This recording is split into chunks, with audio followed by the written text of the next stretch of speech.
सुधा के पिता ने 2 शादियां की थी। सुधा की माँ बचपन में ही चल बसी और कुछ समय पहले सुधा के पिता भी इस दुनिया से चले गए। अब सुधा अपनी सौतेली माँ और भाई के साथ रहती थी। एक दिन बहुत जोरों से बर्फबारी होने लगी। कुंती, मोहन और सुधा तीनों घर की तरफ भाग रहे थे। अरे कलमोही, तू क्यों हमारे साथ भाग रही है?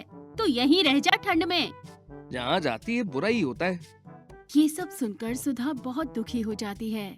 आगे जाकर गांव वाले मिलते हैं। अरे कुंती, तुम फिर इस लड़की को हमारे गांव में ले आई। देखो कितनी बर्फबारी हो रही है। हाँ, सही कह रहे हो। पहले तो जहाँ रहती थी वहाँ अपने माँ बाप को खा गई, अब यहाँ आकर आफत मचा रखी है। सुधा रोकर बोलती है, आप लोग क्यों मुझे दोष दे रहे हो? इसमें मेरा क्या कसूर है? चुप रह लड़की, ये लोग सही बोल रहे हैं। तू अपशगुनी है, निकल जा इस गांव से।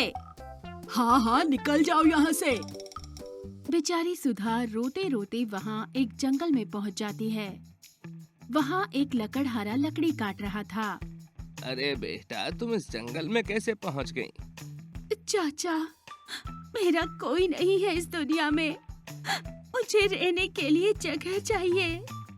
अरे बेटा, मैं तो खुद यहाँ का नहीं हूँ और मेरा घर भी बहुत दूर है। मैं तुम्हें वहाँ लेकर भी नहीं जा सकता। चाचा, आप मुझे ये कुल्हाड़ी दे दीजिए, मैं अपना रहने का इंतजाम कर लूंगी। वो कैसे बेटा? चाचा, मैं लकड़ी का घर बना सकती हूँ। मेरे नाना जी ने मुझे लकड़ी से चीजें बनाना सिखाया था, तो मैं घर भी बना लूंगी। बस आप मुझे कुछ कीले लाकर दे दीजिए। ऐसी बात है तो चलो, तुम्हें इस जंगल के सबसे बड़े पेड़ के पास ले चलता हूँ। लकड़हारा सुधा को वो पेड़ दिखाता है। सुधा अपना काम शुरू कर देती है और देखते ही देखते पेड़ से बहुत सुंदर घर बनकर तैयार हो जाता है।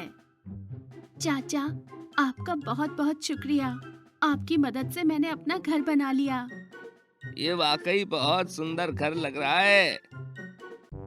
धीरे धीरे समय बीतता गया और सुधा हर रोज लकड़ियों से घर की चीजें बनाने लगी। एक दिन लकड़हारा अपने बेटे के साथ जंगल में आता है। सुधा, ये देखो, ये मेरा बेटा है और आज ही ये शहर से वापस आया है। जब मैंने इसे तुम्हारे घर के बारे में बताया तो ये जिद करने लगा देखने की। पिताजी, आपने जैसा बताया था ये घर उससे भी ज्यादा सुंदर है। यहाँ की तो एक एक चीज लकड़ियों से बनी हुई है। मैं यहाँ अपना रेस्टोरेंट खोलना चाहता हूँ। लोगों को ये यूनिक जगह बहुत पसंद आएगी। और सुधा, मैं तुम्हें इसका किराया भी दूंगा। तुम चाहो तो मेरे साथ काम कर सकती हो। सुधा मान जाती है। रेस्टोरेंट चलाने के बाद अच्छी कमाई होने लगी और सुधा की कलाकारी की चर्चा हर तरफ होने लगी। वहीं गांव के लोगों की हालत और खराब हो गई। पूरा गांव तबाह हो चुका था। सारे लोग बेघर हो गए। लकड़ी के घर की चर्चा सुनकर गांव वाले और साथ में कुंती और मोहन भी जंगल आ गए। सब लोग सुधा को उस घर में देखकर हैरान थे। अरे कुंती, तुमने ऐसी लक्ष्मी जैसी लड़की को घर से निकाल दिया था।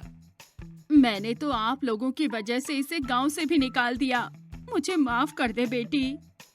हाँ सुधा, हमें भी माफ कर दो। तुम्हारे जाने के बाद गांव की हालत और बुरी हो गई। आप लोग मुझसे माफी मत मांगिए। आइए, सब लोग मेरे घर में चलिए। ऐसी ही इंटरेस्टिंग स्टोरीज के लिए हमारे चैनल को सब्सक्राइब करें।